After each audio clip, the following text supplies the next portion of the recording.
Субаналиев мынтип периштедей болуп жарык этип чыга келгенде эле артынан баягы акылман, өзүн улуу философ, улуу инсандардын катарында көрүп бүтпөй жүргөн Адахан Мадумаров дагы шаша-уша маек берип чыкты. Айтымында соту жүрүп жаткан 11 блогерге аябай боору оруп, түнү бою уктай албай кайгырып, капаланып, жанын койгонго жер таппай аткан эмиш.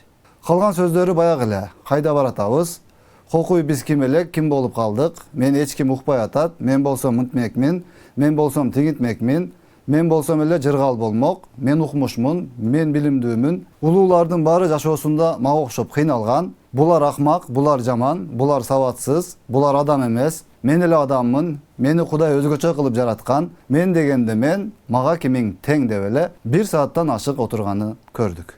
Бир чети карылык деле келип калган. Аны муну окшошсо, окшошпосо сүйлөп кое берет деңизчи. Бирок ушул 11 блогердин соттолуп жатканына боору оруп, кан басымы көтөрүлүп, отура албай жатканына баягы Мадумаровдун гипнозуна азгырылып калгандар эле ишенип кошулуп ыйлап отурбаса, башка эч ким деле ишенбесе керек. Кезинде Мадумаров бийликте тайраңдап жүргөндө, Ошто Алишер Саипов аттуу журналистти атып өлтүрүп кетишкенде, госсекретар болуп турган Мадумаров эмне деген эле? Эсиңиздерге салып коелу. Бардык өлкөлөрдө журналисттерге ок атышат. Орусияда дагы, Казакстанда дагы, Өзбекстанда дагы. Бирок Кыргызстанда гана муну өтө оор кабыл алышат. Эмне болду? Журналистти өлтүрүштү деп.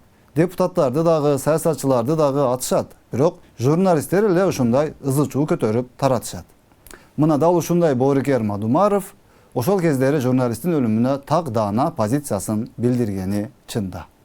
Эми анан бүгүн чыгып алып 11 блогер тууралуу жалган жашыкты сүйлөп, элге жагынбай эле койгону туура болсо керек. Дагы эми өзү карап көрөт да. Биз ага акыл үйрөткүдөй ким элек?